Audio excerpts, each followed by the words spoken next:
Seguimos adelante. Vamos a la segunda parte del mercado de la luz. Tenemos mucho material esta noche y hicimos un análisis importante sobre los fondos de inversión de pensiones. Piensen en estas cosas, reflexionen sobre ello. A veces conviene abrir una gestión propia. ¿Por qué?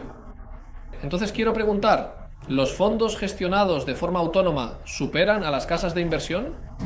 Y otra pregunta. ¿Dos que no son 4 o 2 bancos o casas de inversión?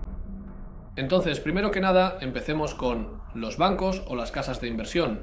Hay que saber que cuando se opera a través de bancos hay una ventaja. Hay un empleado muy amable, un banquero muy simpático, generalmente no sé en qué banco dices, y mucha gente se conecta, se apega a esa persona. No les interesa solo el dinero, quieren seguridad, la sensación de un padre, necesitan a esa persona que cuando el mercado cae un 30% lo llaman y descargan su frustración. Puedo decir personalmente que todo el día la gente me llama, también en las caídas, y yo digo, escuchen, mantengan la calma. Pero la gente realmente escucha esa tranquilidad y por eso les vale la pena ir al banco. Pero la pregunta es si eso es correcto desde el punto de vista económico. Así que veamos una tabla de costos, que no es completamente precisa porque es del año pasado y ha cambiado un poco, pero a través de las casas de inversión pagamos por los costos de compra y venta. Es decir, digamos que una persona tiene 100.000 shekels y quiere comprar el índice S&P 500. Entonces puede abrir una cuenta de inversión o pólizas de ahorro. Pagará la comisión de gestión anual, como mencioné, cada año.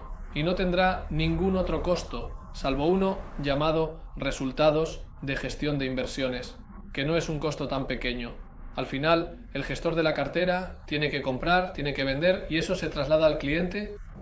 Pero, por cierto, cuando compro un índice como el S&P 500, entonces habrá menos costos de gestión de inversiones, hay menos actividad en la cartera. Por ejemplo, en IBI es 0.09, las cosas han cambiado un poco. En Meitab Dash es 0.09 por compra y venta, lo que significa, para el caso que si compré un índice de acciones o algo por 100.000 shekels, pagué 90 shekels, eso es todo.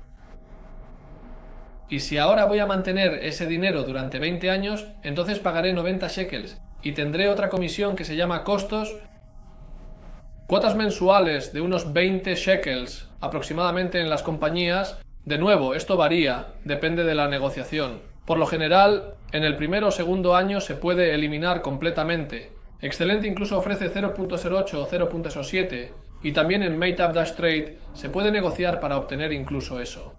Como con todo, cuando vamos a los bancos, pero quizás una palabra más. Aquí hay 5 compañías que en realidad se llaman brokers. Ninguno de nosotros puede venir y comprar acciones por sí mismo, tiene que hacerlo a través de un broker. Un broker es básicamente una persona que está autorizada, ¿sí? Es una empresa, no una persona, que está autorizada a comprar y vender acciones. Y a través de ella nosotros operamos. Entonces están EBI, Meitab, Excellence, Good Trade y Trade 1, eso es en Israel. Hay empresas en el extranjero donde los precios pueden ser más bajos, pero se necesita un mejor nivel de inglés, y hay personas que prefieren eso. Realmente no son costos altos, son costos bajos. Enseguida voy a entrar, por ejemplo, al sitio de Meitab Trade, de EBI, veremos ventajas y desventajas, pero en los bancos van a pagar mucho más. Además, esto tampoco es completamente exacto, son datos del año pasado, creo. Pero tomemos, por ejemplo, el banco mercantil. 0.40 por cada 100.000 shekels que pagaremos. 400 shekels y no 40. Por lo tanto, estas cifras ya son mucho mayores, pero en los bancos se pagan mucho más en comisiones. Quiero, por ejemplo, entrar al sitio de Meitab Trade y ver que cuando hablan de su ventaja en comisiones, mencionan que está exento de comisiones de custodia. Los bancos te guardan el dinero, así que tienes que pagar. Te guardan el dinero. Entonces existe algo llamado comisión de custodia por la que se paga dinero. Hay una comisión por conversión de divisas, que es algo crítico. Compré índices por 100.000 shekels, acciones extranjeras. Gracias. La comisión por conversión de divisas es mucho dinero. En los bancos existe, pero en las casas de inversión, al menos en algunas de ellas, no la hay y ahí es donde más conviene. Quien piense en comprar y vender y cosas por el estilo, esta comisión puede costarle mucho dinero. Aquí tienen el desglose exacto de las comisiones, cuánto se paga allí. Por ejemplo, miren la comisión de compra-venta en la bolsa de Tel Aviv. Es 0.09, en bonos es 0.08. Me voy a detener en los bonos. 0.09 en acciones, 0.08 en bonos. Comisión mínima por ejecución es 0,65. Comisión de negociación en las bolsas de UU. Bueno, eso ya es entrar en detalles, así que no quiero profundizar en eso. Hay otra comisión por gestión de pagos, pago de intereses 0,08. Comisión de custodia de valores, no hay comisión por eso. Comisión mensual de gestión de 19,65 la están eximiendo por un tiempo. Si miramos, por ejemplo, en las ventajas... En las ventajas frente a los bancos, podemos ver lo siguiente. Aquí está lo que me interesa mostrarles. ¿Cuánto dinero se necesita? Yo necesito 10.000 shekels. Se puede empezar desde 10.000 shekels.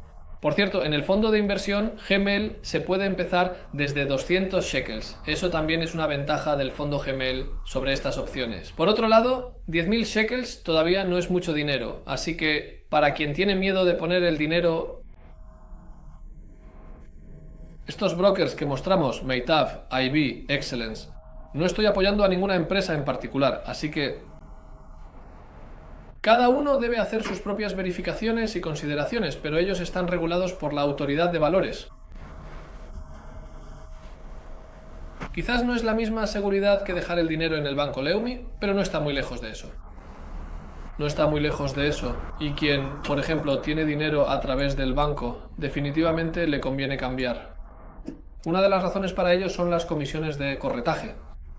Hace un tiempo transferí dinero a mi cuenta de inversión y hablé con la banquera en el banco Leumi y ella me dice, déjame hacerte una buena oferta, ¿te va a convenir? Y así. Le dije, Nazmi, no perdamos el tiempo ninguno de los dos, y aún así intentó convencerme. Ellos simplemente no pueden, tienen una comisión fija, fíjate. ¿Cuáles son las diferencias en las comisiones entre Meitav y los bancos? Hay 4 comisiones que cobran los bancos, relevantes para inversores en el mercado de capitales. Comisión por compra, comisión por venta, más altas que en casas de inversión, y comisión por ejecución, incluso si no hiciste nada, tienes que pagar. Así es el sistema. Comisión de custodia, todas estas cosas simplemente cuestan dinero. Ahí, yo negocio con los bancos por esto. Los hay, pero aún no llegan al nivel de los barrios de viviendas. ¿Por qué creamos los bancos? No lo sé. ¿Todos los préstamos de día de pago? Shift tiene pago por cada turno. ¿Qué punto? 1 y qué punto. 0. 8. Bien, entonces esas son las diferencias. Eso es mucho. Pero para quien comercia mucho, realmente mueve mucho, entonces los bancos no ceden. Y ahí es muchísimo dinero. Es muchísimo dinero. ¿Qué es eso? El banco es más cómodo, es agradable, es tu dinero. Por ejemplo, cuando quieres transferir dinero a una cuenta de inversiones, ¿cómo funciona realmente? Supongamos que abro una cuenta en Meitav o en IBI. Primero tengo que abrir una cuenta y pasar por todo ese proceso. En el banco es más rápido. En segundo lugar, cada vez tengo que transferir dinero a esa cuenta y luego comprar lo que quiero. Primero que se transfiera toma tiempo, hasta que pasa hay que hacer la asignación. Y supongamos que en este momento quiero dinero para comprar algo específico. No puedo esperar hasta el día hábil o hacer una transferencia idéntica y llamar para que hagan la asignación. Eso ya es más complicado y no tengo al amable empleado del banco, aunque hoy en día en las casas de inversión el servicio también es excelente. ¿Qué?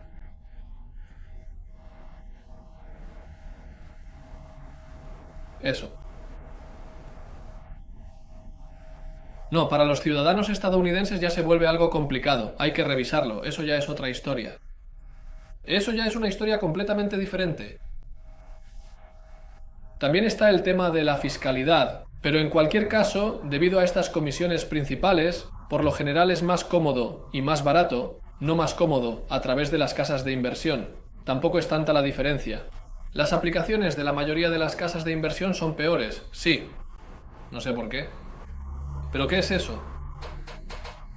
En el banco es más cómodo. En el banco hay algo bueno ahí, lo conozco en el banco Leumi, es muy cómodo. Por otro lado, cuando te acostumbras a esto, realmente no es tan complicado. Hay ventajas muy grandes, hay soporte, hay muchísimas cosas. Eso también existe en los bancos en cierto nivel. Sí, entonces estas son las compañías de las que hablamos. Se puede ir, se puede abrir, se hace fácilmente, se puede hacer a través de la aplicación, simplemente entras, se puede hacer a través de un empleado, pero se hace fácilmente. Quien quiera sí, a abrir un fondo de ahorro, para inversión, pólizas de ahorro, fondos de capacitación. ¿Qué hace? Decide dónde quiere ponerlo, cómo sabe dónde, revisa, pregunta a la gente. Por ejemplo, entra a este sitio web, que es GMLNet, ahí el ministerio, el regulador, donde realmente podemos ver la comparación de fondos de capacitación, fondos de pensiones para inversión. Podemos ver qué compañía, configuración, presten atención. Por ejemplo, si inviertes completamente en acciones, Analyst se convierte en un 50% en 5 años. Altshuler Shaham en 5 años hace un 20%. Debido a las caídas, otras compañías hacen más. Si voy a fondos sin acciones, realmente llega aquí a un 2%, 5%, 8%, 1.5%. De nuevo, esto es por el año difícil que hubo. Si lo hubiéramos revisado un año antes, todas las compañías estarían en 10% o más, y eso también se equilibrará cuando los mercados suban. Yo miro en el fondo general, en resumen, se puede comparar los fondos dependiendo de dónde, y luego simplemente, supongamos que decidí abrir en Altshuler Shaham, por ejemplo, aunque ahora está en el medio, sí. Entonces simplemente puedo hacerlo solo, escribir aquí Altshuler Shaham fondo de inversión, hacer una entrada, ver los fondos, porque solo quiero mostrar cómo entrar al área personal y de ahí avanzar. Quien lo encuentre un poco complicado puede llamar a agentes, a personas, puedo dar recomendaciones sobre personas, se puede venir y hacerlo. No es complicado en absoluto, son cosas sencillas. Lo importante es realmente venir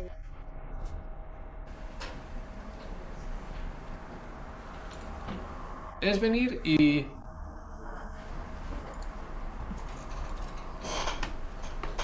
tomaremos una decisión sobre cuánto ahorramos al mes. Antes de cuánto ganar, lo primero es cuánto ahorramos al mes. Cuánto ahorramos, cómo lo hacemos, cómo avanzamos con estas cosas. Esto es muy, muy importante. Tomaremos la decisión de ver cuánto dinero hay disponible y de ahí avanzar.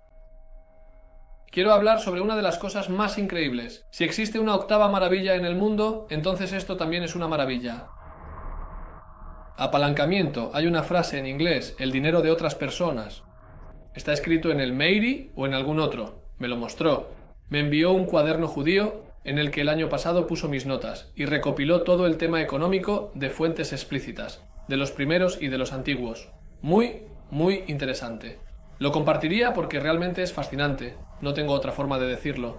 Pero él trae, tal vez sea del Meiri o de otro, lo revisaré, lo precisaré, que escribe que en principio no es posible enriquecerse rápidamente de manera natural. Sabemos que no es con sabiduría ni con pan, pero hay un camino natural. Pero él dice que a través del dinero de otras personas es posible enriquecerse. Y muchos años después, en Estados Unidos, a esto lo llaman Other People's Money. Y él trae una prueba de Yaakov Avinu del ganado de Labán. Yo dejé a vuestro padre, dicen. Labán dice, pero en realidad eso es lo que sucede. Cuando él llega, utiliza su ganado y con eso hace dinero. Other people's money. Ahora, esto sucede cuando llego a la tienda y compro. Gracias. Un segundo apartamento y tomo una hipoteca. Y esto también sucede cuando tomo un préstamo o hay inversionistas o cosas por el estilo y lo invierto. Es una forma de enriquecerse rápidamente, porque piensen que con salarios es muy muy difícil, pero si logro tomar dinero e invertirlo de manera correcta, puedo hacerme rico. También puedo trabajar como una espada de doble filo, como un módem, por ejemplo, que quiero mostrarles. Quiero contarles sobre un fenómeno que existió y que casi ha desaparecido por completo. Hablamos antes sobre el préstamo de los fondos de pensiones y pólizas de ahorro. Un poco astutos, o su agente de seguros es astuto, e hicieron aquí una especie de juego. Veamos qué hicieron. Una persona tomó, esto es una corona que ya se disolvió en 2018, creo que en 2019 en Calcalist. Por cierto, como todos los agentes en el público general lo captaron rápido. En los últimos 2 años esto ha llegado a los agentes en nuestro público, recomendaron a la gente hacer esto ya en No Feina Am. Supongamos que tengo 1 millón de shekels. Tomó 1 millón de shekels y lo invertirá en pólizas de ahorro de una compañía de seguros. La póliza le permite obtener un préstamo de hasta 800.000 shekels, el 80% de la inversión. Según estos datos actuales, puede tomar el 80% incluso en rutas de renta fija, así que tiene 1.800.000. Es decir, como mencionamos antes, lo que siempre interesa es cuánto dinero pongo de mi propio bolsillo. Esta persona puso 1 millón y ahora tiene 1.800.000, pero no se detiene ahí, es un tipo astuto y con el dinero del préstamo, el cliente abre aquí una póliza de ahorro de 800.000 shekels en otra compañía de seguros, lo que le permite obtener un préstamo de hasta 640.000 shekels. Es decir, abre en Menora, abre en Harel, abre en Meitas Dash y ahora tiene una línea de crédito, ¿verdad? 50 millones desde casa, ¿cuánto tiene? 2.440. 2.440.000. Y cuando el mercado cae un 10%, ¿qué pasa con el mercado? ¿Qué pasa con su dinero? Ahí, allí. Pero cuando regresó, la canción no fue encontrada. No nos detuvimos, ¿de acuerdo? ¿Podemos continuar esto? ¿Qué es esto? Oh, espera un momento. Pero primero que nada, vamos a tener una tendencia de tasas de interés, aunque me estoy adelantando significativamente. Si supongo que habrá una tendencia de tasas de interés, si el mercado cae un 10%, este tipo aquí hizo un bruto. 244.000 shekels en un mercado que sube un 10%. No presten atención aquí a los cálculos. Hay algo que me parece simplemente inexacto. Aquí calculan después de impuestos sobre intereses, inflación, ciertas cosas. Vamos a ignorar por un momento este punto. Hablemos en bruto antes de impuestos, antes de comisiones, antes de cálculos de inflación. 244.000 shekels. Si vimos en la clase anterior, les mostré una tabla 18, 20. Gracias. ¿Un apalancamiento del 16% puede llevarte a estos números? ¿Un solo apalancamiento es suficiente? Pones dinero, tomas un apalancamiento del 80%. Suponiendo que el mercado da un rendimiento del 10%. Eso es lo que hiciste, por cierto. No es necesario hacerlo realmente. Se pueden comprar fondos apalancados. Hay fondos que ya están apalancados de por sí. Pero ¿cuáles son los riesgos? Hay riesgos.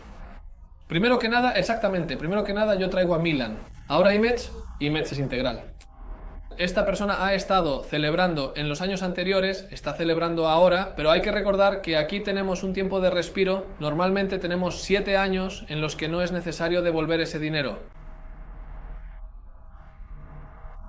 Cuando se toma un préstamo sobre pólizas de ahorro, hay aquí un gran pero, y quiero aclararlo. No ha sucedido en la práctica, pero puede suceder. Si el mercado baja un 10%, entonces el cliente pierde unos 300.000 shekels, algo así, digamos que pierde 200. ¿Qué significa esto? ¿Algo más? Le agregaremos una trimbit, pero en un momento. Ahora, si él perdió 244.000 shekels, ¿sí? De nuevo, voy a referirme aquí a los números. Si perdió 244.000 shekels y le sumamos la comisión que tendrá que pagar de todas formas, la compañía tomará su 0.8 sobre los 2.4, ¿sí?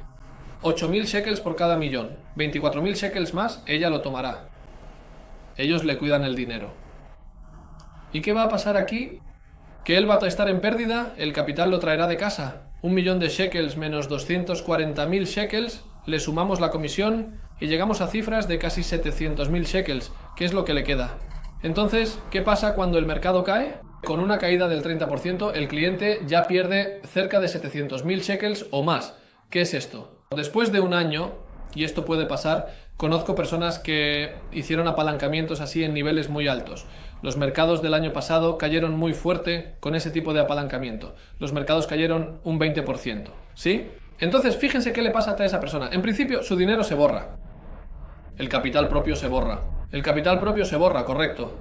Pero, un momento, el capital propio casi se borra, pero tienen que entender algo. En principio esto no sucede. En principio las empresas pueden meterse en problemas con algo así. Y entonces cuando llega a cierto nivel pueden liquidar el préstamo y cerrar el asunto aquí. Pueden cerrar el asunto, es decir, si una persona llegó a una cartera de 2.4 y la cartera cayó, digamos, un 70%, pueden cerrar el asunto, ejecutar el préstamo. Eso está en las condiciones.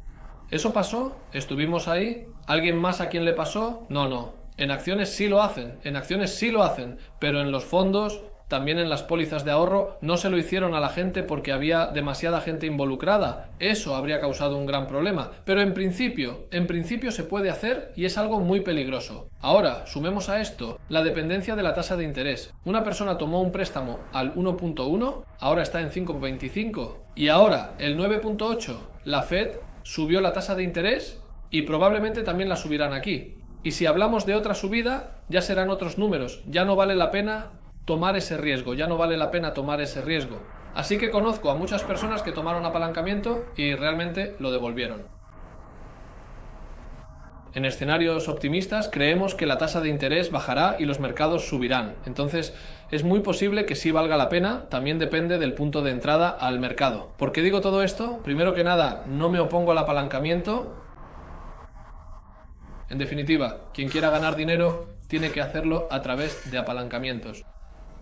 Porque si ponemos 1.000 shekels, 2.000 shekels cada mes, eso es una cosa, pero si por ejemplo una pareja joven toma 100.000 shekels y los pone desde el nacimiento, mucha gente me pregunta cómo se hace esto en la práctica. Hablaste de los multiplicadores de los 100.000 shekels para el niño, pero yo no tengo 100.000 shekels.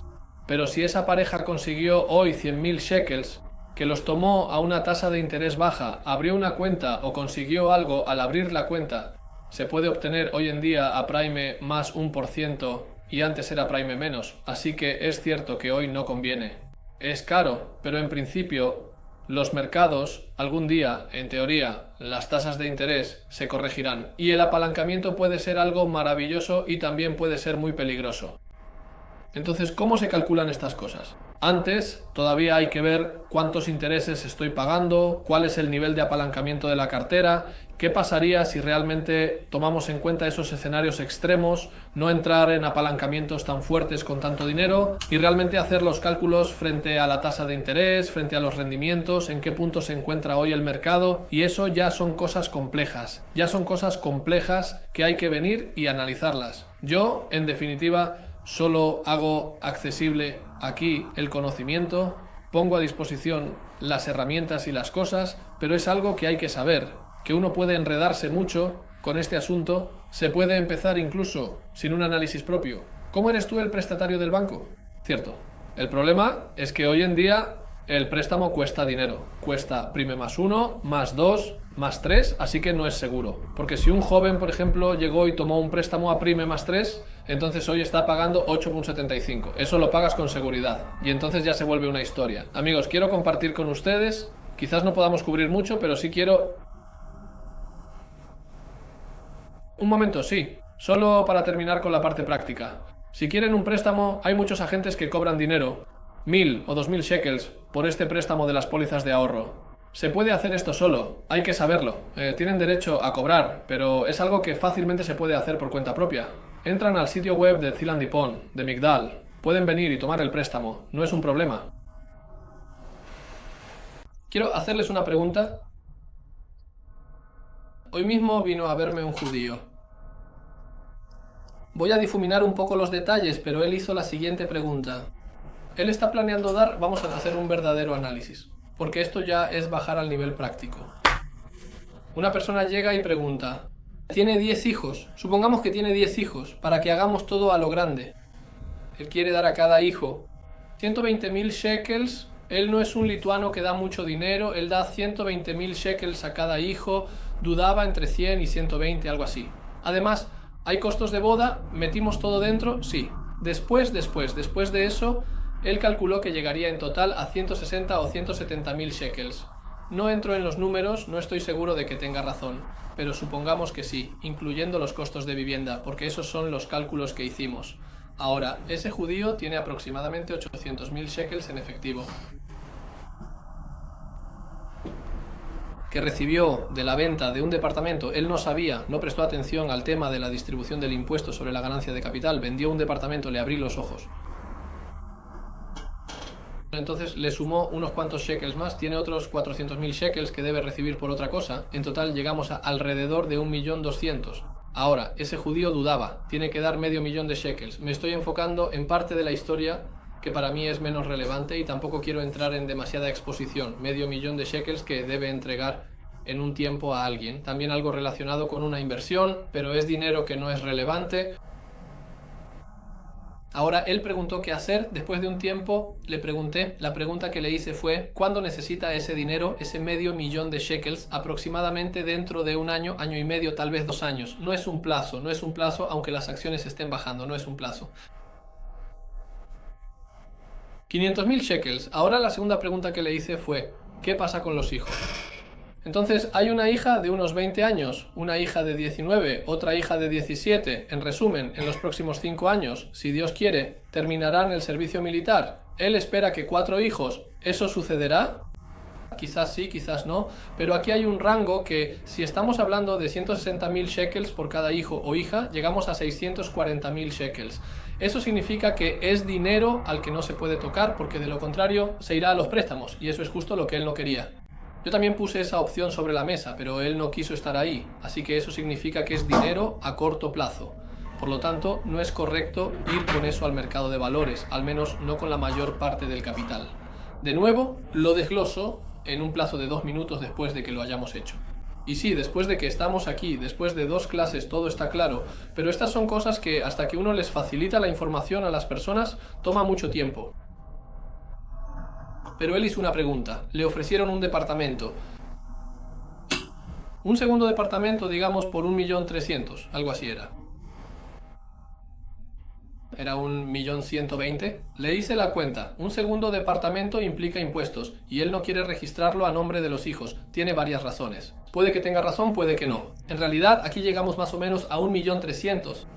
Es decir, de 1.120.000 hasta que llegue el mundo, y sumando más costos, sumando gastos notariales, sumando el impuesto de compra, agregando un poco más de gastos que tiene, un poco más de dinero que tendrá que dar ahí, llegamos pronto a 1.300.000, unos 150,000 shekels más que tiene que pagar de inmediato, ahora mismo. Así que, para empezar, aquí comenzamos con 150,000 shekels todo este asunto de bienes raíces, y de esto hablamos durante la presentación. A veces es cierto, a veces no lo es.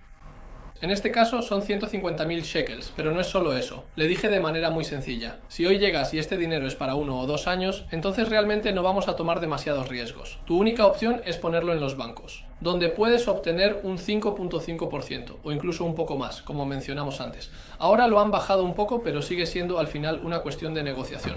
También se puede ir a Tarja, a Tanger, pero no está claro. Aparentemente no vale la pena el riesgo por esas diferencias. Y sobre 1.000.000 de shekels, un 5.5% son 55,000 shekels. Hicimos un cálculo muy simple. Quitamos el 15% de impuestos, no hay interés en los bancos y llegamos aquí a alrededor de 46,000, sí, casi 47,000 shekels por año.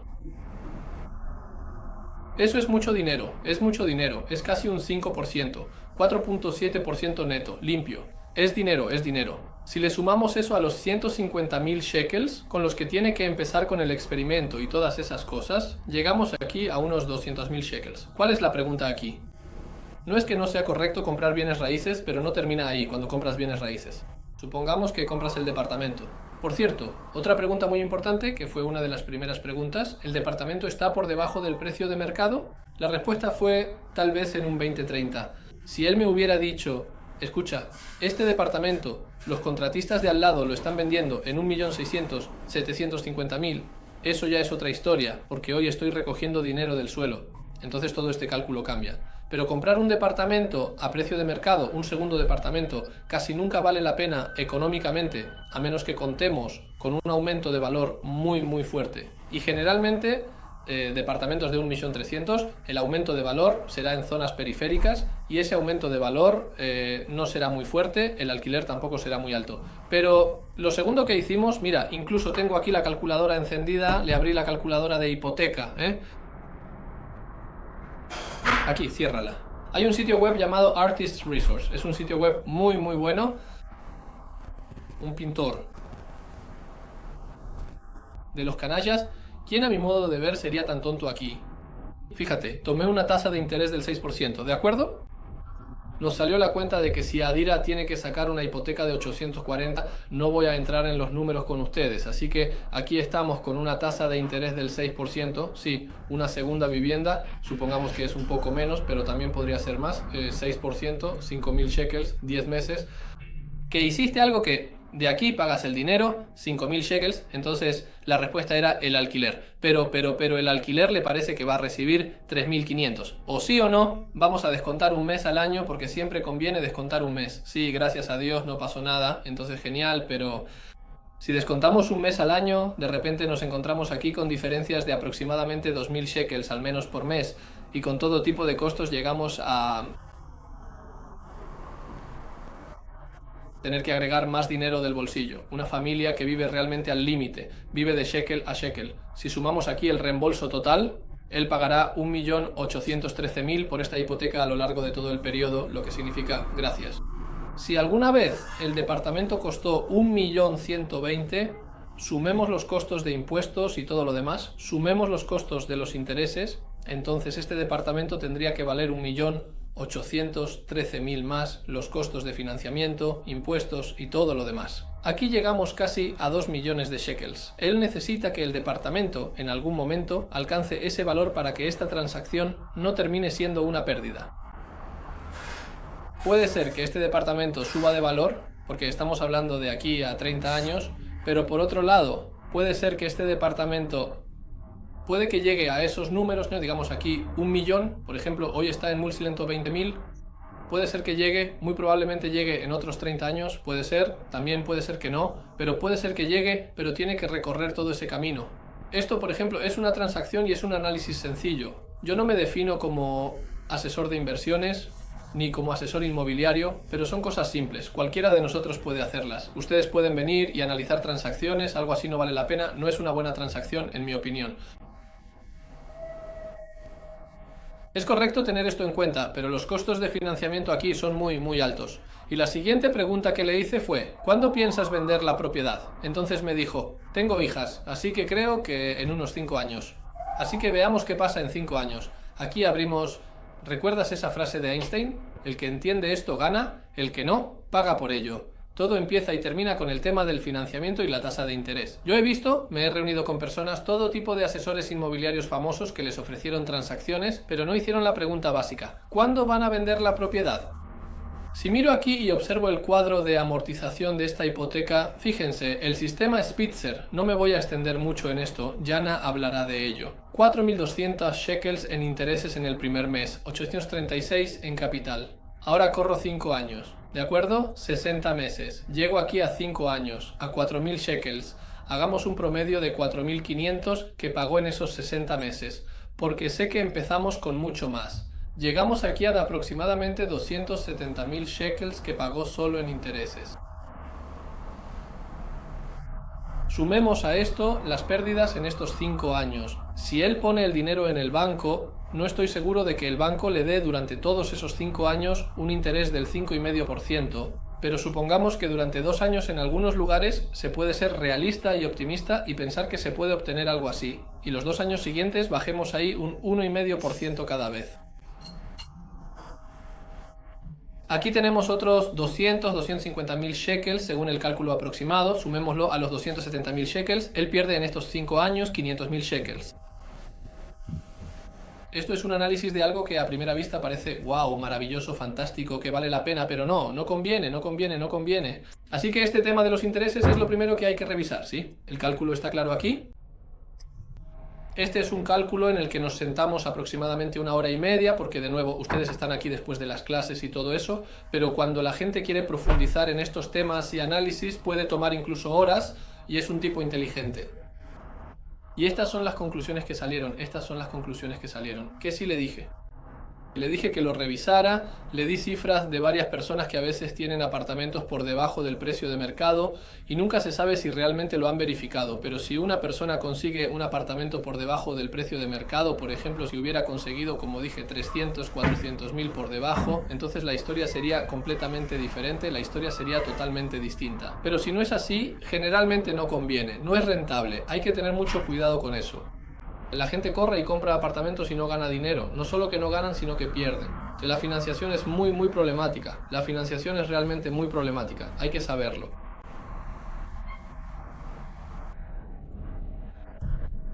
Y justamente por eso este asunto es individual, porque esa misma persona puede llegar a perder mucho dinero aquí con todo este cálculo, y este es un cálculo para el que realmente no hace falta ser un experto. Se puede en general entender qué es la financiación, comprender el tema de la fiscalidad, calcularlo todo junto y simplemente desglosar las cosas, ponerlas en una hoja de Excel. Ahora, en principio, cada operación, cada cosa, cada depósito que quieran hacer, antes de hacerlo, revisen cuál es su naturaleza. Es decir, si es sin financiación, entonces cuál es su rendimiento, y comparar todos los instrumentos del mercado en cada momento. Puede ser bancos, hasta hace un año el banco era que eran los bancos y realmente no valía la pena. Sí, estaban todos los anuncios de que llamas después de 10 años y te dicen 10.000 shekels y 0.17 agorot. Sí, pero hoy en día no es así. Hoy en día, si pones 100.000 shekels, son 55.000 shekels brutos. Y eso es dinero. Simplemente hay que comparar eso, comparar en cada momento, verificar. Si llegamos y es una comparación con bienes raíces, entonces de nuevo hay que revisar cuánto cuestan las financiaciones, cuáles son los costos mínimos, qué pasa con la fiscalidad, qué pasa con todas las demás cosas, cuál es la plusvalía. Nos olvidamos aquí de la plusvalía, todos esos detalles cuando uno vende, y simplemente hay que saber cómo calcularlos. Si no saben hacerlo ustedes mismos, pregunten a alguien que sí sepa. Estos minutos les costarán unos cientos de shekels, o, en el peor de los casos, unos miles de shekels, pero son cosas que simplemente no están bien y es importante hacerlas. Tuve otra historia similar, no quiero alargarme con ese caso, pero ahí ya se trata de millones. Alguien me preguntó el mes pasado, tiene algo específico y está pagando intereses muy altos por varios millones.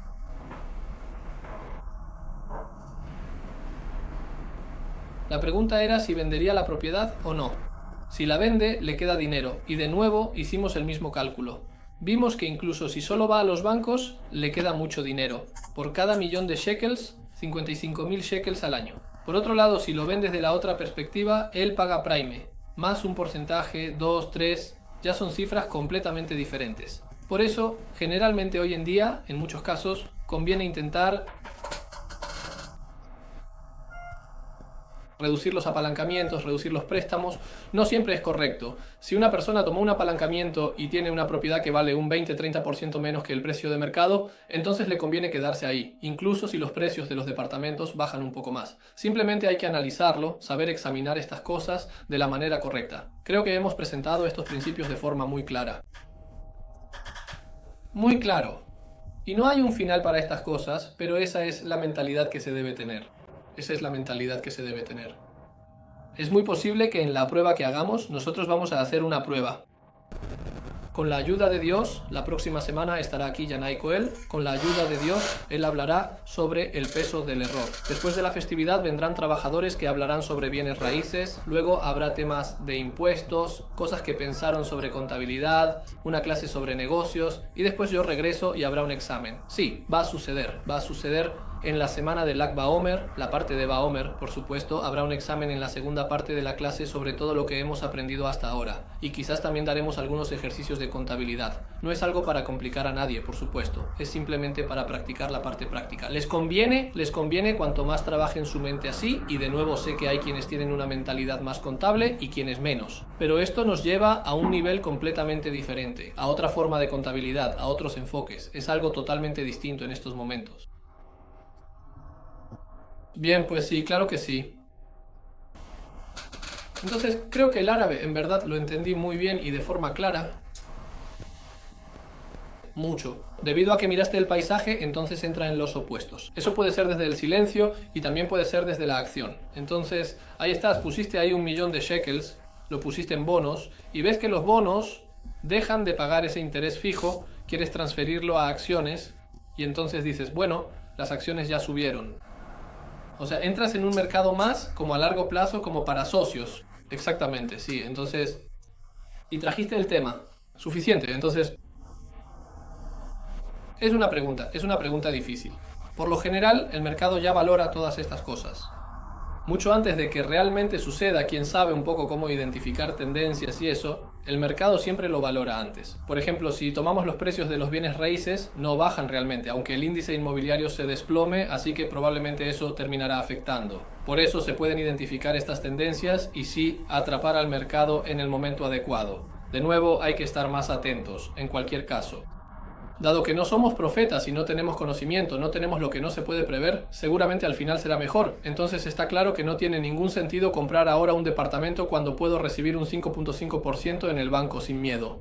Una última palabra en este contexto sobre la empresa Arye, y no solo ella, sino varias empresas no bancarias, pero ella es de las empresas no bancarias la más confiable, aunque tiene problemas de liquidez. Ofrece un 8% o incluso más sobre el dinero. Es algo diferente, eso es bruto. Ahí se paga un 25% de impuesto, a diferencia de los fondos de inversión que pagan el 15% porque se considera interés. Por cierto, fíjense que los bancos tienen un beneficio fiscal. Aunque critican mucho a los fondos de pensiones para inversión, ellos mismos tienen un beneficio fiscal y pagan solo el 15% y no el 25%. Pero si recibí un 8%, el 25% de... Ayer hice el cálculo, hoy en teoría el 25% se reduce, además hay un 10% de comisión de gestión porque gestionan la cartera, así que en total quedan aquí un 6%. Sobre 1 millón de shekels me quedo con algo así como 90.000 shekels frente a 47.000 netos. No estoy seguro de que valga la pena el riesgo, lo voy a explicar. La empresa A no es una tumba peligrosa, está supervisada por la autoridad de valores. La forma en que trabajan es a través de préstamos sociales, no es solo algún banco de crédito. Hay otras empresas como BTV, otras compañías que no son bancarias, no están obligadas a los bancos. La autoridad de valores supervisa esto, pero a veces hay problemas de liquidez allí. Los clientes quieren el dinero, pero toma tiempo hasta que logran conseguirlo, aunque el dinero que prestan, ¿qué es eso? Contra garantías, hubo muchas reclamaciones. Por lo general, una asesora me dijo que tiene mucho éxito con Tarja. Normalmente son remanentes, lo que significa que la mayor parte del dinero se recupera y solo una pequeña parte realmente no. Pero de nuevo, hay que verificarlo. Creo que vimos estas diferencias. Sobre 1 millón de shekels, la diferencia era de unos 13.000 shekels netos, más o menos, si hicimos bien los cálculos. Hay que saber si el... tenemos razón con los números, pero esos son más o menos los números. Puede ser que no valga la pena el riesgo. Si una persona viene y dice, sí, para mí vale la pena arriesgarme por 13.000 shekels más, está bien. Pero hay que saber estas cosas, como hacemos en los procesos de acompañamiento. Al final del día, la persona que está sentada frente a nosotros decide, es un adulto, tiene su documento de identidad, es mayor de 18 años, pero nosotros debemos hacer accesible la información, hacer todo lo posible, con la ayuda del cielo, para que las personas tomen las decisiones correctas. Te voy a pasar a un tema de pensiones que es crítico, y antes de eso voy a hablar en 2 palabras sobre los fondos de inversión según la halajá, que es algo muy importante. Quería hablar un poco sobre el efecto enero y eso, pero son cosas que realmente no cambian mucho, tal vez hable de eso más adelante, pero ahora surgió el tema de los fondos de inversión según la halajá. Así que todos quieren preguntar sobre fondos de inversión según la halajá o no, así que no voy a entrar en eso de manera profunda porque... De todos modos, no soy rabino, pero nuevamente hay quienes tienen una gran influencia en este tema. Y de ahí es que realmente comienza toda esta historia. Cuando compro acciones ahora, por ejemplo, como mencionamos antes, o acciones de Facebook, acciones de Shametz o de otras cosas, entonces, si soy propietario, soy socio en la profanación del Shabbat, soy socio en abominaciones, soy socio en muchísimas cosas, y estoy en un problema serio. No me está permitido estar ahí, aunque sea mucho dinero, no me está permitido estar ahí. Ribis, por supuesto, eso sí, se puede resolver el tema del interés, pero simplemente no se puede resolver, no se me puede eximir de ser propietario en la profanación del Shabbat. Rav Ovadia Yosef tiene una respuesta completa de que una sociedad anónima no se considera propiedad. Hay muchos en los negocios que aceptaron esto, y muchos que no. El rabino Shafran, por ejemplo, es muy interesante, tiene un cuaderno, se los voy a mostrar, lo tengo aquí abierto, vamos a ver. En la página 243 lo voy a enviar a nombre del rabino Eliashiv y veremos en casa que esto es bastante más que cuando, unos cuantos años antes que el rabino Eliashiv, él planteó esta preocupación sobre este tema. Yo le mostré esto a un rabino muy importante. Hay cosas que él no entendió aquí. Aquí el rabino Shafran hace todo tipo de combinaciones e ideas interesantes y por supuesto yo no voy a entrar en eso porque no es nuestro tema en absoluto, pero es un tema muy interesante. Quizás algún día traigamos a alguien, a algún rabino, a hablar de esto en la mesila. Pero realmente tiene que ser alguien que sea tanto rabino como que conozca la práctica de estos asuntos de manera muy seria, porque conozco a muchos rabinos que simplemente no conocen la práctica. Así que este es un tema muy grande, así que cada uno debe consultar con sus propios rabinos. Sé que el rabino Busher Weiss, alguien me dijo que cuando le preguntan, él dice que hay una diferencia entre Nacolomika y Sagemoritz. No lo he verificado personalmente, así que revisen ustedes mismos. Pero cada uno debe consultar con sus propios rabinos. Especialmente en cuanto al tiempo, en Nacolómica es un tema enorme, pero no es como la diferencia entre carne con certificación rabínica regular y carne con certificación Badatz. Eso está claro. ¿Es necesario hacerlo? No lo sé. Ante todo hay que consultar con sus propios rabinos. Hay que saber que hoy en día existen fondos que son aptos, como el S&P 500, que es un fondo completamente indexado, ya hablamos de él, y Badatz, y Glaton, y muchas otras compañías. Hay compañías en las que ICNP no es apto. No entendí muy bien cómo puede ser que haya un autobús verde y otro autobús verde que no tiene certificación, pero no lo sé, los sabios tendrán la respuesta. Ok, pero de nuevo, si ese es el tema de la propiedad, ese es el asunto. Tampoco yo lo creí. En cualquier caso, es un tema muy interesante. Tal vez algún día, en otra ocasión o en el marco del curso, lo ampliaremos todo este tema.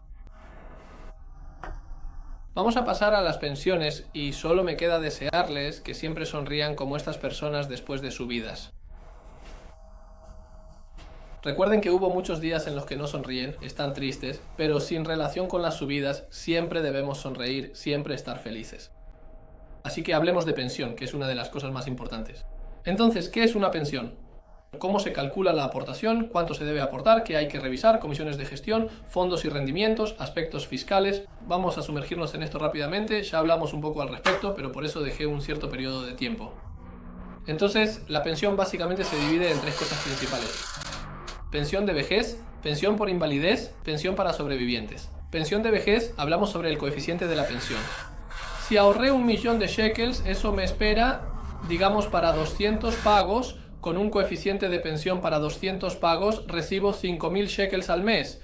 Y si estaba acostumbrado a ganar 18.000 shekels al mes y de repente bajo a 5.000 shekels al mes, eso es mucho más que desagradable. Porque no tengo 45 años, ni siquiera 50, tengo 67, en edad de jubilación, y duele, es difícil y hay que saberlo. Por eso, cuanto más dinero tengamos, recibiremos una pensión mayor. ¿Se puede comprobar esto? Hay calculadoras de jubilación, calculadoras en línea que se pueden usar fácilmente. Pensión por invalidez, pensión para sobrevivientes, cosas de las que ya hablamos. Una persona que quien no tiene pensión no está asegurado. Conozco a un hombre que enfermó, era maestro en un cheder. Lamentablemente hay organizaciones, chederim, cosas así, que no aportan a la pensión o no aportan una pensión completa. Parte de su salario era en negro. Él enfermó y ahora entiendan qué tragedia es esto. Que Dios quiera que todo esté bien, pero ¿qué pasa cuando no está bien? La pensión para sobrevivientes da dinero a la viuda de por vida, el 60%, a los hijos hasta los 21 años, el 40%.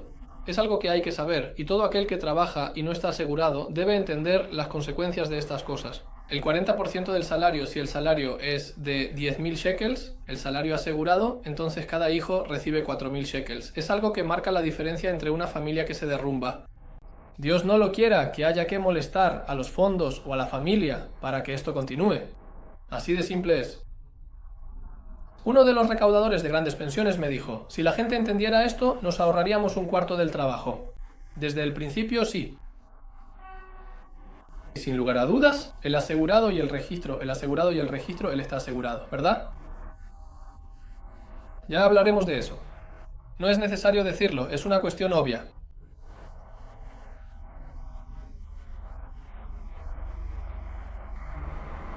Esto está relacionado con a qué corresponde destinar la pensión correcta a los fondos. Esto está relacionado con cómo se mide a partir de la aportación mensual.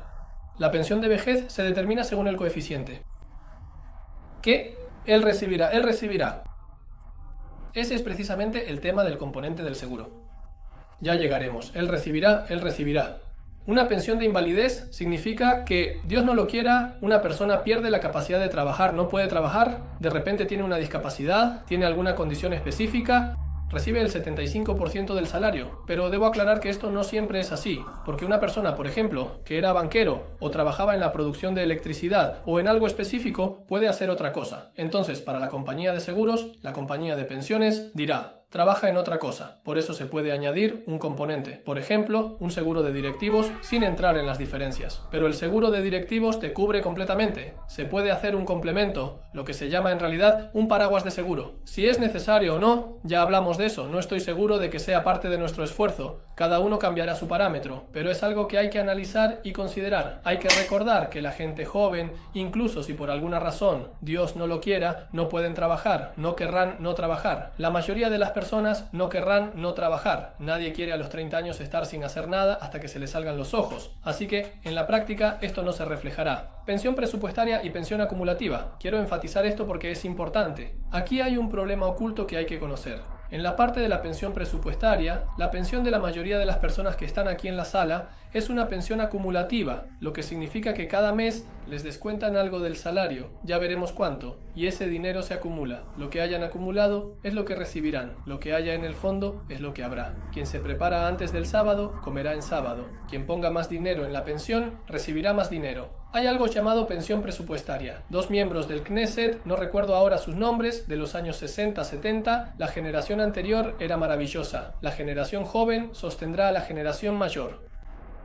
Y de ahí surgió todo el tema de la pensión presupuestaria, que significa que cada persona que trabaja cada año de trabajo le otorga un 2%, hasta llegar al 70% del salario. Es decir, por ejemplo, si alguien trabajó y ganó 20.000 shekels en su último salario, se calcula según el último salario, trabajó 35 años y recibe el 70%, es decir, 14.000 shekels.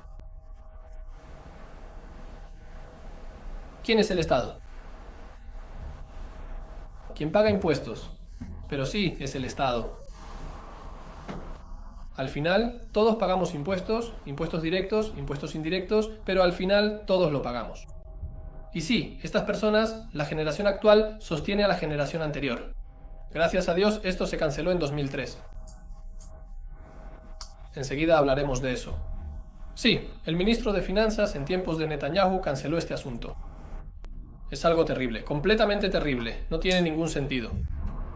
No puede ser que una generación joven tenga que sostener a la generación mayor. Esto todavía ocurre en el ejército, y ahí vimos las supervisiones de Benny Gantz, y no voy a entrar en todo el tema político.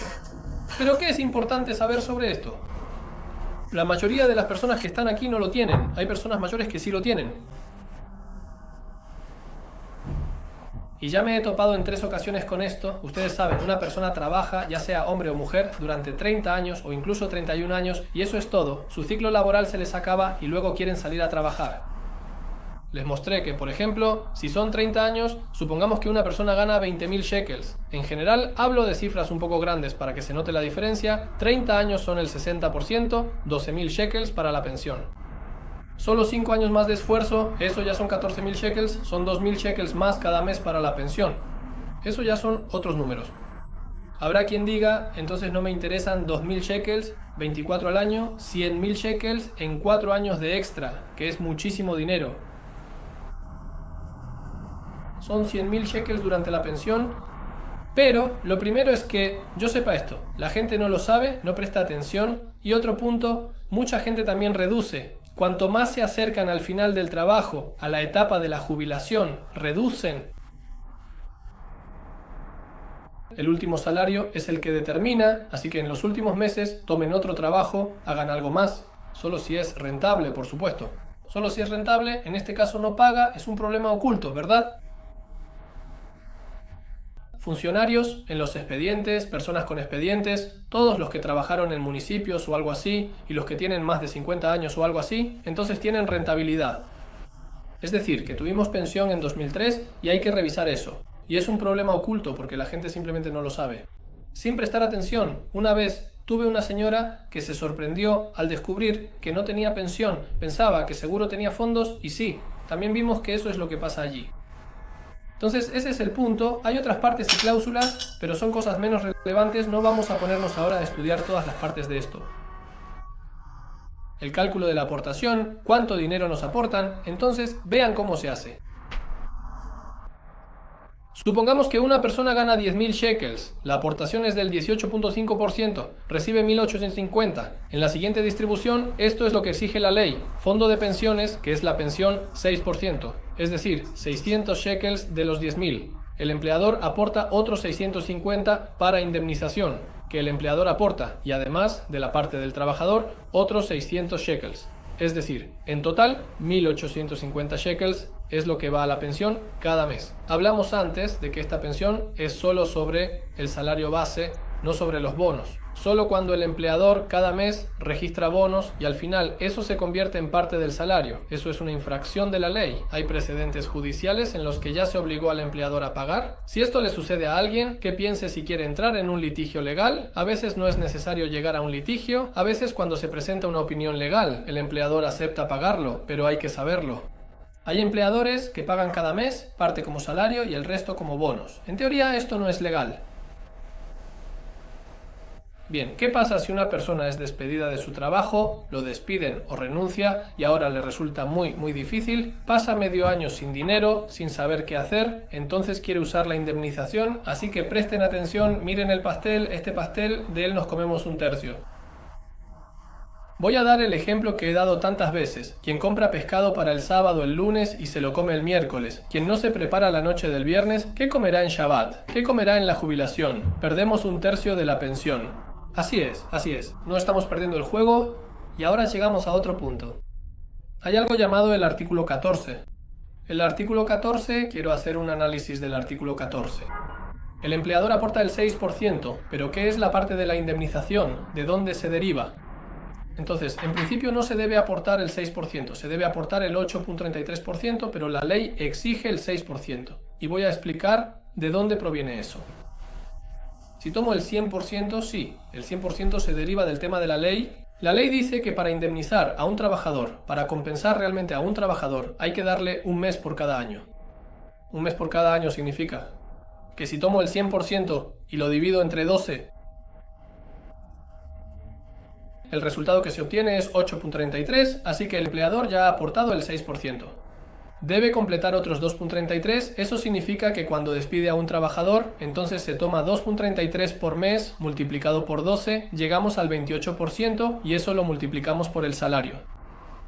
No es como el supuesto inicial del que ya hablamos, que parece que mencioné en la parte de identificación de problemas comunes, que nos parece que se paga un mes por cada año, así que si trabajé 20 años y recibí 10.000 shekels, entonces debería recibir ahora 200.000 shekels. No, porque ese dinero ya está depositado en la indemnización. El empleador debe cubrir la diferencia que no pagó. Hay muchos empleadores que no quieren llegar a esa situación. Imaginen que de repente un empleador despide a 5 empleados y tiene que cubrirles esas diferencias. Es terrible. En empresas redimidas hay una provisión para indemnizaciones. ¿Hay realmente dinero que se guarda aparte? Sí, es algo que en cifras grandes puede quebrar empresas. Por eso existe la cláusula 14, hacen que el empleado la firme, pero el empleado no está obligado a firmar. Incluso si les exigen que firmen, no tienen que hacerlo. A veces el empleador puede hacer manipulaciones, impedir un aumento de salario u otras condiciones, pero la cláusula 14 dice que se recibe cada mes el 8.33%, y eso es todo. En caso de que el empleador despida, él no tiene que completar esa diferencia. Ahora, presten atención a lo que sucede, hagamos un análisis breve e interesante. Supongamos que un empleado gana 5.000 shekels durante 10 años, durante 9 años, y en el 10º año el empleador le sube el salario a 10.000 shekels, porque pensó que podía ascenderlo y todo eso. Pero al final del año ve que esto no es negocio y la empresa no podrá seguir así, así que lo despide. Entonces, si este empleado no tiene la cláusula 14, el empleador tiene que pagarle 10.000 shekels al mes, lo que en realidad genera esa diferencia entre el 6% y el 8.33%. Pero según el cálculo, el 28% multiplicado por 10.000 por todos los años, durante 9 años recibió 5. En el último año recibió 10. El empleado hizo un exit, ¿verdad? Pero en el caso de que exista la cláusula 14, se le paga según el último salario y eso no se le da nada más. No le da nada. Porque le pagó la cláusula 14 según 5.000 y le pagó la cláusula 14 por un año según 10.000 y el empleador salió ganando. Entonces, ¿la cláusula 14 es conveniente o no? Depende. ¿Creen que los van a despedir? ¿Creen que van a renunciar? ¿Quién renuncia por su cuenta? Quien renuncia por su cuenta, por ejemplo, en este caso. Entonces va a perder ese beneficio. Así que cuando alguien pregunta si firmar la cláusula 14 o no, depende de si crees que vas a renunciar o si crees que te van a despedir, en principio, pero digo, estos ya son cálculos que no estoy seguro de que... Hablamos mucho, ¿verdad? La pérdida de los rendimientos. Hablamos mucho sobre economía, y entonces hay que recordar que, al final, hay cosas en las que ya no necesitamos intervenir en cada detalle. No sé si es algo de lo que una persona deba preocuparse o saber, pero las consideraciones Los asesores profesionales están aquí. ¿Quién firmó?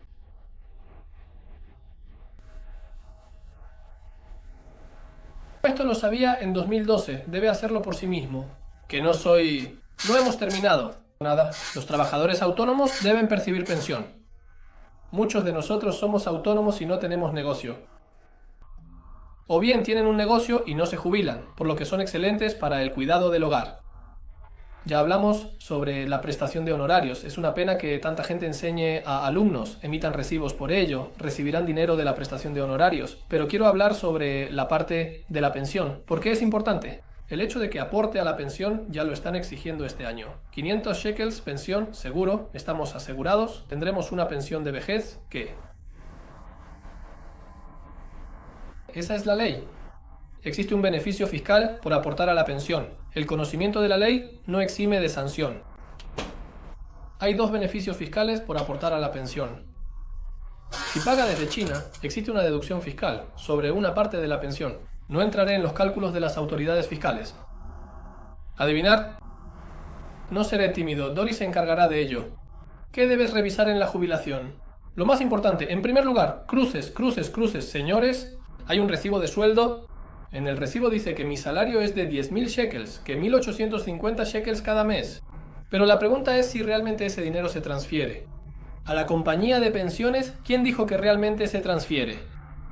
Tengo un amigo, creo que ya conté esto, así que tengo un amigo, así que tengo un amigo, así que tengo un amigo que simplemente le hice la pregunta y me dijo, por supuesto, y resulta que durante 4 años no le depositaron en la pensión, el empleador terminó quebrando y ahora mismo está en líos con él. Piensen que su empleador deposita durante varios años en la pensión, multiplíquenlo por la cantidad de empleados, normalmente no puede sostenerlo en absoluto. Así que lo que hay que hacer, al menos una vez al año, háganse un favor, tomen el informe de depósitos a través de la compañía de pensiones. Se mencionó aquí que hay una carta, no siempre llega, el correo de Israel y cosas así. Es cierto que la compañía de pensiones debe advertir, pero no siempre llega. Verifiquen que realmente todos los depósitos coincidan con el recibo de sueldo. ¿Qué pasa si descubro que los depósitos no coinciden? Hay un informe de depósitos en el sitio web, recibimos un informe anual, ahí se ven todos los depósitos, también nos lo envían a casa, a quienes no renunciaron a recibir correo físico y simplemente podemos ver si nos depositaron lo que nos corresponde. Si no nos depositaron una parte, ¿qué hacemos?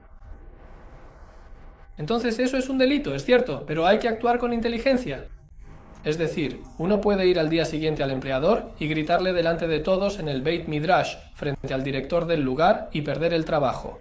Así que hay que ser inteligentes y saber cómo hacerlo de la manera correcta.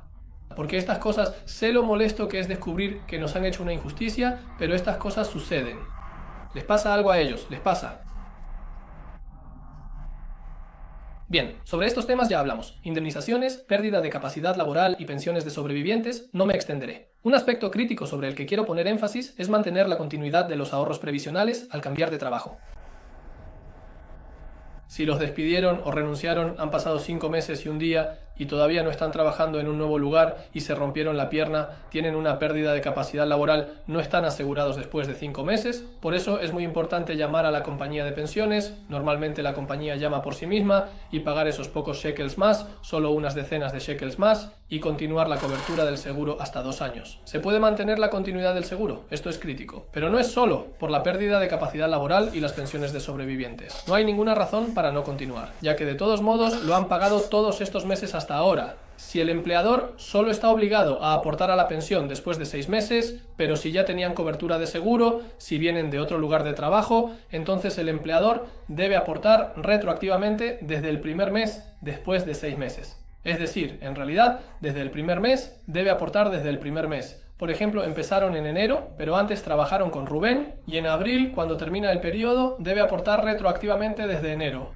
Ahora, puede haber una persona que se ahorró esos pocos decenas de shekels, no lo sabía y empezó después de 7 meses. Supongamos que gana 20.000 shekels. El empleador debe aportar 1.250 shekels y si es el 0.14 es aún más. Multiplicamos eso por 6 meses, digamos que aquí son 7.200 shekels que seguramente perderá. Esto es algo que es mucho más que molesto, va a lamentar estos errores. Abran los ojos para ustedes y para sus familias, porque la gente pierde mucho dinero por esto y no se dan cuenta. En las pensiones hay muchísimas cosas, pero estos ya suenan como los temas más críticos. Las comisiones de gestión son una de las cosas que realmente importan. Según la ley, se puede cobrar hasta el 6% del depósito o hasta 0,5% del saldo acumulado, lo que significa que si deposité, por ejemplo, 100.000 shekels a lo largo de mi vida, me cobraron 6.000 shekels. Se puede negociar, hay compañías como Migdal, que por cierto fue Hanun quien hizo esto. Él implementó varias reformas muy importantes, entre ellas esta. Meitav, Dash, Altshuler, Mor, Ben Pentein, todos ellos ofrecen una comisión sobre el depósito de alrededor del 0,22%, que es la más baja. Debo decir, ¿qué significa esto? Anual, por supuesto, todo es anual. Tenemos un acuerdo con la compañía Migdal, 0,13% sobre el saldo acumulado, 1,3% sobre el depósito. Quien quiera, que se comunique. Pero esto es algo muy interesante. Ellos me pidieron que no hablemos de eso. Prefiero no entrar en detalles. Por ejemplo, este es un certificado de Meitav Dash, el S&P 500 en Dash. ¿Lo ven? Así que solo para que lo crean, esto tiene certificaciones. Bueno, hay temas de fiscalidad doméstica en los que prefiero no entrar, pero hay que saber que quien paga impuestos puede aumentar el porcentaje de aportación del 6 al 7%, y eso se le descuenta de los impuestos. No voy a entrar en números. Como dije, hay que recordar que al retirar fondos de pensión antes de tiempo, los fondos acumulados estarán sujetos a un impuesto del 35%. Pagarías 35.000 shekels por una ganancia de 100.000 shekels, y eso es lo que le ocurre a quien retira la pensión anticipadamente. En resumen, el tema del mercado de capitales y los instrumentos financieros son asuntos muy extensos. Bajamos realmente a un nivel de detalle, creo que tocamos todos los puntos importantes, al menos para abrir la mente y entender lo que realmente sucede. Pienso que después de estas 6 horas que hemos pasado aquí ahora, ya tienen cierta comprensión. También hay aquí una guía. Todos somos inversionistas. El poder del dinero. Quien no la tomó, que la tome. La escribí el año pasado con motivo de un gran evento que hicimos. Y aquí realmente, de manera práctica y sencilla, están estos temas. Por supuesto, subiré un resumen de la clase en presentaciones. Recuerden, en un mes habrá un examen desafiante, pero les conviene que sea desafiante. Lo más importante, ahora llegamos a Pesaj. La próxima semana no estaré aquí. Llegamos a Pesaj. Mantengan un presupuesto equilibrado, sonrían. Después de Pesaj no necesitarán que los llamen de los bancos ni de las compañías de crédito. No habrá cheques devueltos. Estoy seguro de que lo harán de la manera correcta. Debo contar en este contexto una historia de un carnicero que contamos en Mesila durante mucho tiempo. También estará, con la ayuda de Dios, seguro la próxima semana. La historia no es mía, es una historia antigua de Mesila sobre aquel judío de hace algunas décadas, en Mea Shearim, que entró En su época, hace cientos de años, en tiempos de los turcos, entró a uno de los bancos y pidió dinero. Dijo, quiero que me den 200.000 liras turcas. Entonces el cajero del banco lo miró así y le preguntó qué quería. Lo mandó al gerente, pero el gerente le dijo, no te conozco. Entonces él le respondió, pregunta quién es Pesaj, quién es Pesaj. En resumen, el gerente dijo, no sé, no conozco a nadie. Así que salió afuera. Y de repente escucha a la gente decir, Pesaj viene, Pesaj está llegando. Entonces piensa, bueno, aquí hay una persona que realmente vale la pena. Así que pregunta, ¿qué es Pesaj? Le dicen, sí, una vez al año él viene y todos se preparan para Pesaj. Ve que todos están limpiando, así que lo llamó. Ven, no le dio 200, le dio 400.000 liras. Le dijo, devuélvelo después, cuando regreses en un par de semanas. En resumen. Ofer Pesaj, ese gerente de banco, está esperando que llegue el dinero, que él regrese, pero no hay ni Pesaj ni dinero. Mira a la derecha, mira a la izquierda y de repente ve que la gente ya... Después de Pesaj, después de esta festividad, entonces le pregunta, ¿qué? ¿Dónde está Pesaj? Y alguien le dice, Pesaj vino, Pesaj se fue, solo nos dejó con las deudas. Así que eso es lo que pasa, y Dios no lo quiera, que no nos pase esto. Hagan un presupuesto para Pesaj, es importante. Hay mucho dinero que se puede perder ahí. Pasemos a los temas del mercado de capitales, que tengo la ayuda del cielo. Me alegró estar aquí, como siempre, y supongo que a ustedes también. Muchas gracias.